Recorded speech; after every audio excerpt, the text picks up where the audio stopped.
Poison in the Colony, Jamestown, 1622. Chapter 14. "Let me go! I have to warn Mom!" I cry, but Samuel still holds me tight.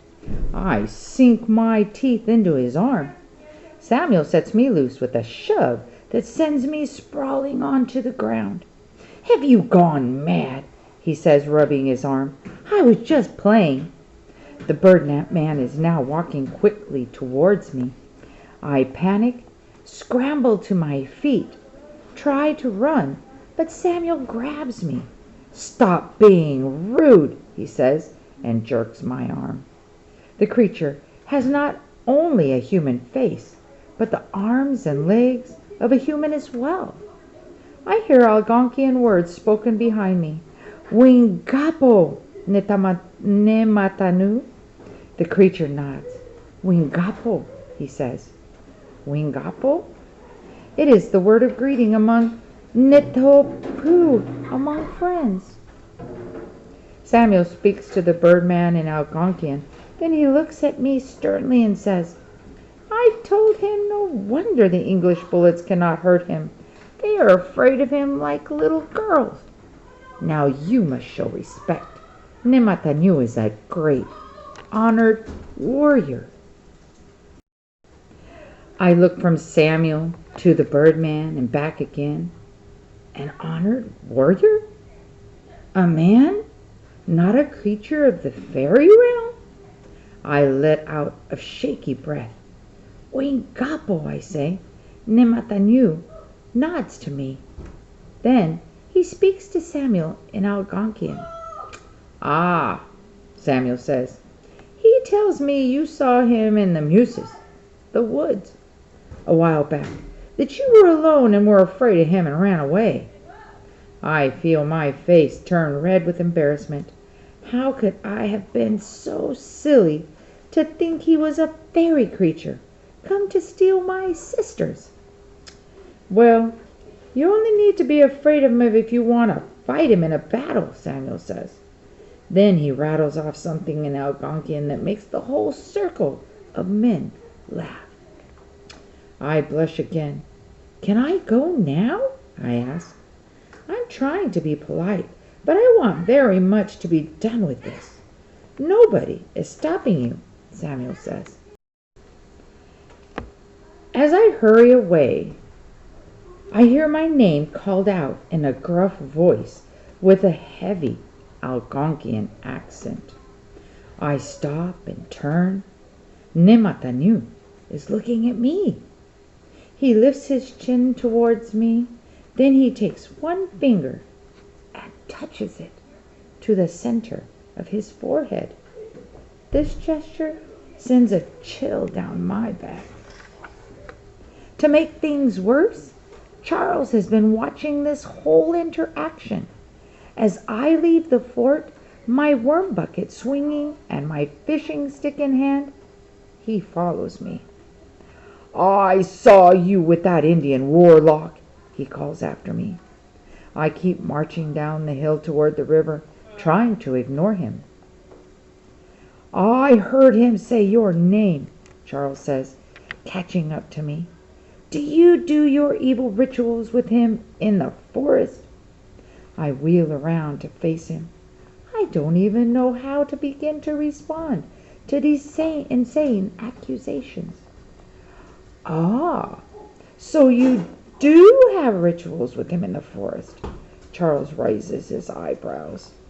I want badly to punch him, but I stop myself. "I just met him today," I say as calmly as I can, "and he's a great warrior, not a warlock. You should check to see if there are balls of wax in your ears."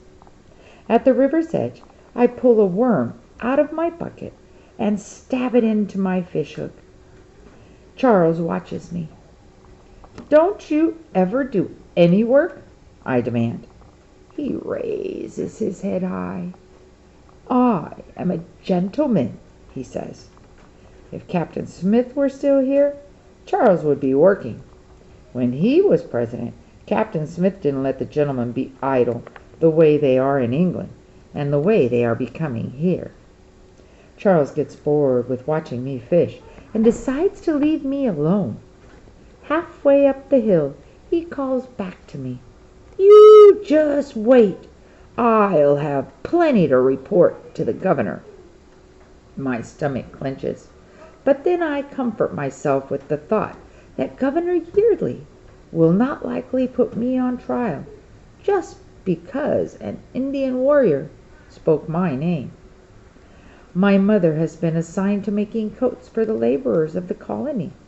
This time, Governor Yeardley has made sure she has good cloth and good thread, and even new needles.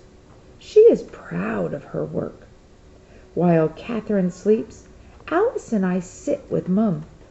Alice practices her sewing on a scrap of cloth, and I sew the hems on the coats, making my stitches as straight and neat as I can.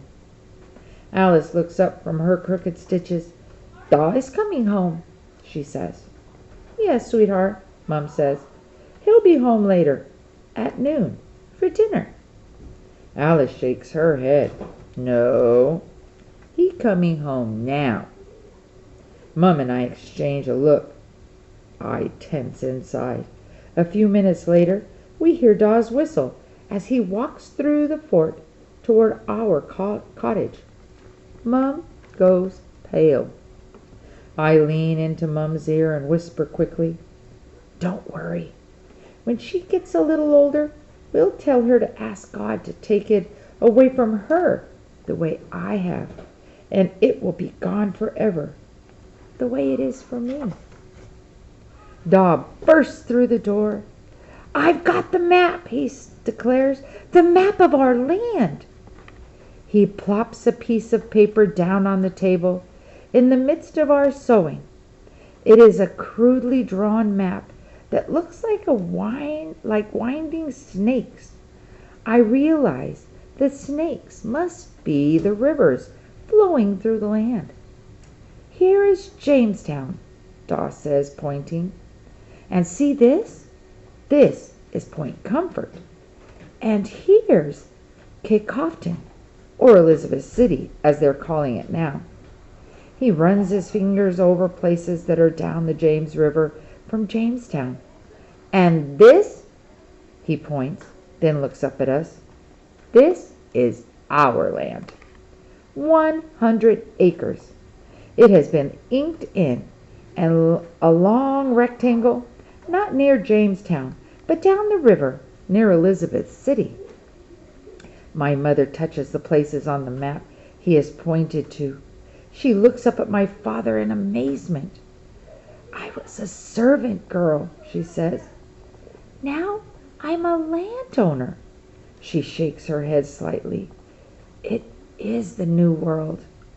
Daw's eyes are bright.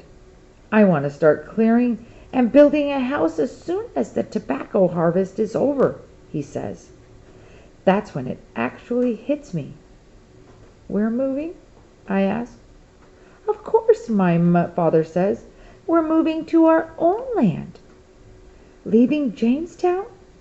Leaving our cottage? But I must be able to come up with an objection that will stop this nonsense. "We'll be out of the fort gates. It will be dangerous." My father pats my arm. "Don't worry, Virginia. We are at peace with the natives, so we don't need the fort walls anymore. There are plenty of settlements up and down the river now, and they are safe." I hear Samuel's voice from years ago. "How long do you think the peace will last with her gone?" I am still scowling. How can he ask me to leave the only home I've ever known? My father continues with his news.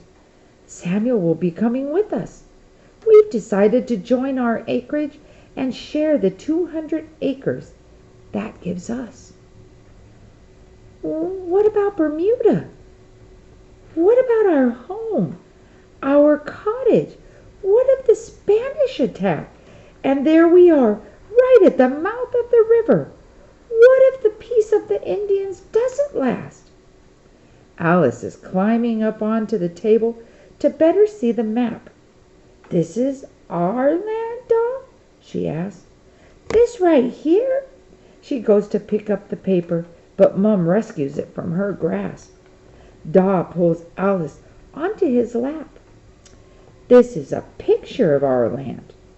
Our real land is out there. He sweeps his arms to the south.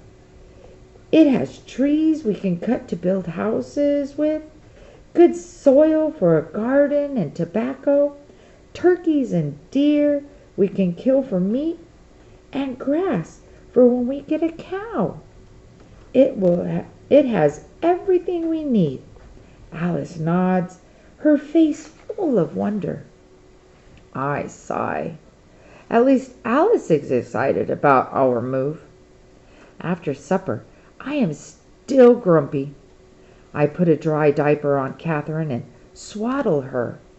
I help Alice change into a nightgown. All the while, I am feeling dark and sad about this mood. My mother puts her arm around me. Get some sleep, Virginia, she says gently. It will all look better in the morning. Samuel comes over early the next day, before he has to leave for the field. Daw says we're joining our land together, I say, trying not to sound so sullen. He nods. And do you like our choice of location? He asks. I cock my head to the side. Land is land, isn't it? Don't you remember? He asks. This land is like a good luck charm. Point Comfort was where your family and I were well fed, while almost everyone in Jamestown starved to death.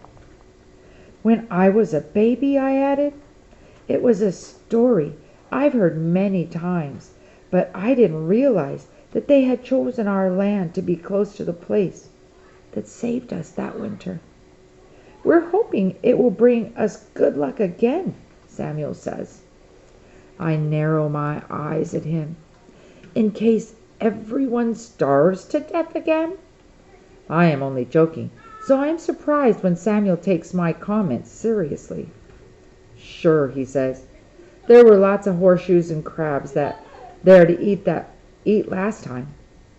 Good morning, Master Collier, Daw says. Samuel laughs. I wouldn't go that far, he says.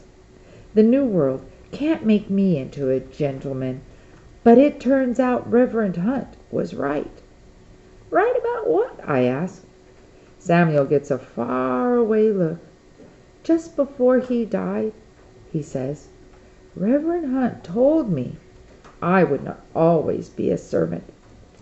He said I would be something much greater than that. I never dreamed I'd be a landowner. And don't forget, you're also our best interpreter, Mum says. Don't forget, you're also a smelly field worker, I say. He tries to punch me in the arm, but I jump out of the way. Samuel leaves to work in the fields, and I go out to our garden to harvest and weed before the day gets too hot. It is late August, and the heat has settled in like itchy wool blanket. In the afternoon, the little ones are napping, and my mother is busy at her sewing. I ask if I may go down to the river to dunk my head in and cool off. The air is filled with the chirping and whirring of crickets and cicadas. It surprises me when I get to the river and see a lone ship sailing in. No one has given the shout of ship ashore. She approaches slowly, her sails only barely filled. There is a groggy haziness to the day. Are the watchmen asleep, I wonder? A few gentlemen stand, watching, smoking their pipes. As the ship draws nearer, I expect to see the familiar Union flag, a red cross of St. George against the white cross of St. Andrew, with the blue background. But when I see the flag it is flying, fear grips me. It is not a British flag. We have all been warned to keep a watch for ships flying the Spanish naval jack because a Spanish ship would most likely mean attack. But this flag is neither British nor Spanish. It has 3 wide horizontal swaths of orange, white, and blue. I overhear the gentlemen's conversation. It's a Dutch ship. No, it's an English warship. Nonsense. She flies the Dutch colors. An English captain who wants the freedom to attack Spanish or Portuguese ships and steal their cargo without enraging our peacemaking king will fly the Dutch colors. It is an English ship. I watch curiously as this ship, flying its impostor colors, comes nearer. Finally, someone calls out, "Ship ashore!" and a few watchmen stagger down to the wharf to help the ship dock. The captain calls out a greeting in perfect, unaccented English. The conversations ashore continue. Ah, the White Lion. That ship saw many a bloody battle with the Spanish during the war. Her captain must still be causing a ruckus at sea. I wonder what he has stolen. Whatever it is, he will certainly want to sell it to us. The gangplank is lowered, but there are no crates or barrels to unload. No cattle or hogs to leave on shore to sell. As I watch, I feel as though I am back in the dream of ships, because what I see cannot be real. Led down the gangplank with chains around their necks and ankles are people. About 20 of them, men and women and children, with skin the color of brown butterflies, dressed in tattered robes of orange, yellow, and indigo. The conversations on shore are hushed, but one word stands out. Slaves. People. For sale.